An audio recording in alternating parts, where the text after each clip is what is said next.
Greetings, our Hebrew Israelite brothers and sisters. This is L.D. Smith, the watchman on the wall. Israel, your watchman. Israel, it is our Sabbath. Grab that King James. But first and foremost, we want to give a shout out to the whole family. Happy Sabbath, Israel. Now that being said, we're going to go forward into our teaching tonight. Israel, we have a fine teaching as always, and I always ask you guys to think about the wording, listen to what you're saying, listen to what you're reading, and I am more than confident that the Most High will give you an understanding of His Word. All right? Now that being said, we're going to go forward into our teaching. We're going to be talking about, this is going to be a dual teaching into one. We're going to be talking about knowledge, and we're also going to be dealing with how God deals with one man. All right, and I'm going to show you guys here how God deals with one man, and that still applies to this day because the Most High never changes. All right. Now that being said, we're gonna go forward because there has been a lot of chatter on our channel about you need to go get more knowledge and you need to read this book and that book. And as I said, my sisters and brothers, we don't go out and search anyone. But as you can see, we are always being seeked out by others. So that makes a statement by itself, you know.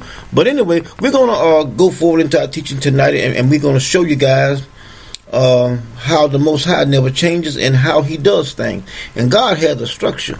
The Most High has a structure that He has put in place, and that's what He follows. I mean, He doesn't change.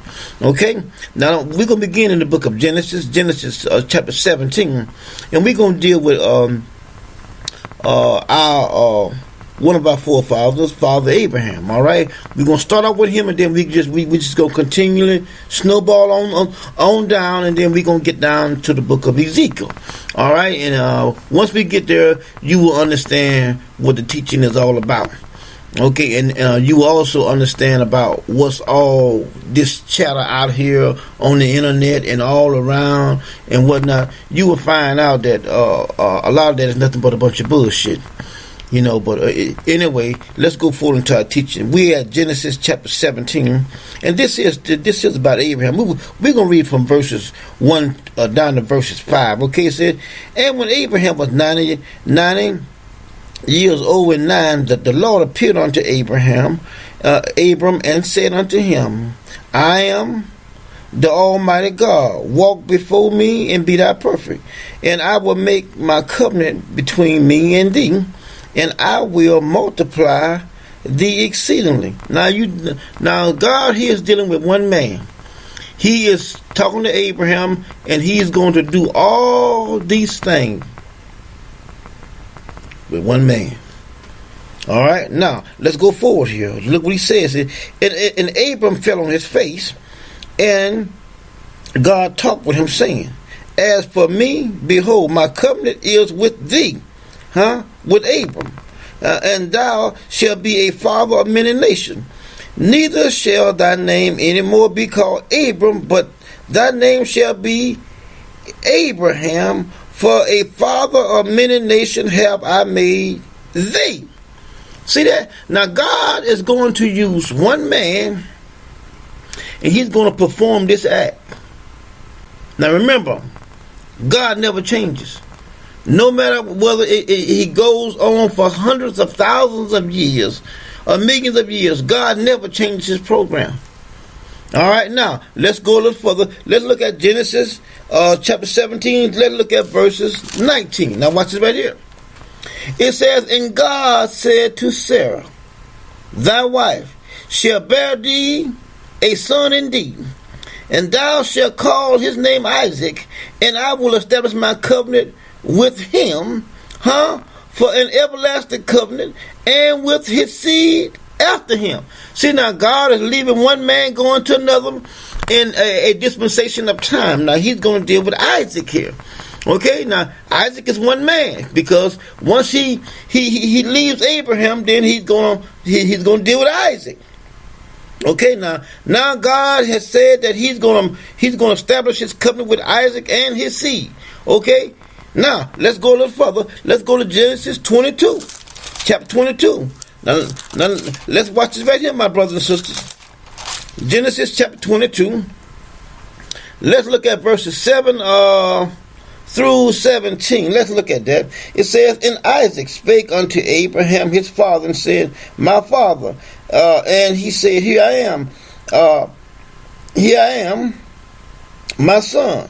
And he said, Behold, the fire and the wood, but where is the lamb for the burnt offering?" Now, here I'm going to just tell you about the story here, then we're going to move on.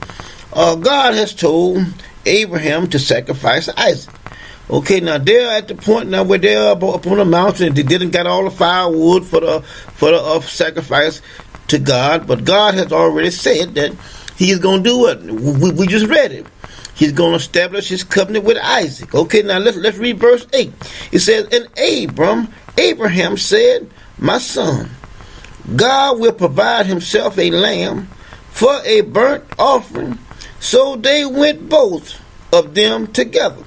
And we're going to read on down here.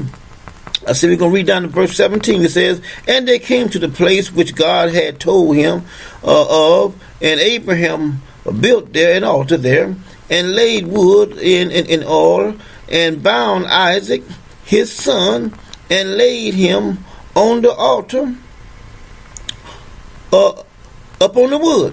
And Abraham stretched forth his hand, and took a knife to slay his son. And the angel of the Lord called on out of heaven, and said, Abraham, Abraham. And he said, Here I am. And he said, Lay not thy hand upon the lad, neither do thou anything unto him. For now I know that thou feared God, seeing thou hast not withheld thy son, thine only son, from me. And Abraham lifted up his eyes and looked, and behold, a ram caught in the thicket by his horns. And Abraham went and took the ram and offered up for the burnt offering. Okay, let's jump on down. And we're going to look at verse. Let's jump on down to here to verse 15 and 16. It says, And the angel of the Lord called unto Abraham out of heaven the second time, and said, By myself have I swore, said the Lord, for because thou hast done this thing, and hast not withheld thy son, that only son, that in blessing I will bless thee, and multiply I will multiply thy seed, as the stars of the heaven, as the sand which is upon the seashore. And thy seed shall possess the gates of his enemy. Now, God here is still dealing with one man. One man. But he asked him to offer up his only son, and he was going to offer him up to the Most High. And the Most High said, because of that, everything after you're going to be blessed. All your seed is going to be blessed, because God is still dealing with one man. Now, let's go a little further here. Let's go to Genesis 32.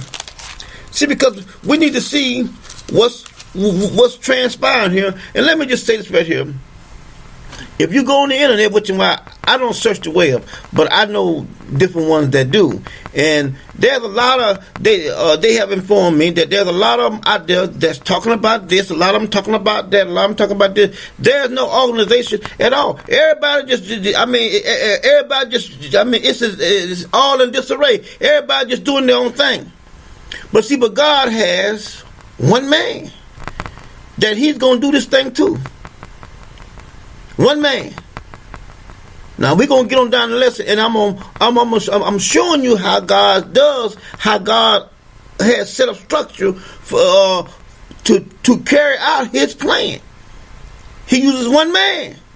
Now let's go here a little further. We just did Genesis 22. Now let's look at Genesis 32 here, and we're gonna look at verse 24 and read on down. Now it says, now we're talking about Jacob. Now we're leaving Isaac, now we're going to Jacob. It says, and Jacob was left alone, and there wrestled a man with him until the break of day. And when he saw that he prevailed not against him, he touched the hollow of his thigh, and the hollow of Jacob's thigh was out of joint as he wrestled with him. And he said, let me go, for the day breaketh. And he said, I will not let thee go, except thou bless me. And he said unto him, what is thy name? And he said, Jacob. And he said, thy name shall no longer thy name shall be called no more Jacob, but Israel. For as a prince thou hast power with God and with man, and hast prevailed. And Jacob asked him and said, tell me, I pray thee, thy name. And he said, wherefore is it that thou doest ask after my name? And he blessed him there. And Jacob called the name of that place Peniel, for I have seen God face to face, and my life is preserved. Now, we see here, again, God is dealing with who? One man. Now we're down to Jacob, which is why his name is changed from Jacob to Israel. Now, to make a long story short, we see here that through Jacob, the 12 tribes are going to be born. They're going to come into existence. Why? Because Jacob is going to have 12 sons. All right, now, that being said, he's still dealing with how many men? One man. That one man is who? Jacob. All right, now, let's go a little further here. We're going to look at Genesis 35. Let's look at verses 9. We're going to read verses 9. God appeared unto Jacob again, and when he came out of Paddan Aram, and blessed him, and God said unto him, thy name is Jacob, thy name shall not be called any more Jacob, but Israel shall be thy name. And he called his name Israel. And God said unto him, I am God Almighty. Be fruitful and multiply. A nation and a company of nations shall be of thee, and kings shall come out of thy loins. Who is he dealing with? How many men is he dealing with? One man, talking about Jacob. He said, in the land which I gave Abraham and Isaac, to thee I will give it, and to thy seed after thee I will give the land. See that? All these blessings is coming upon everybody after Jacob because of who? Jacob. Now, let's go a little further here. He says, and 13 it says, and God went up from him in the place where he talked with him. And Jacob set up a pillar in the place where he talked with him, even a pillar of stone. And he poured a drink offering thereon, and he poured oil thereon. And Jacob called the name of the place where God spoke with him Bethel. Now we see here again, all this is transpiring, but God is only dealing with who? One man. All right, now let's fast forward. Let's go over here to the book of Exodus. We're going to look at Exodus, the 2nd chapter. Let us go to verses 23.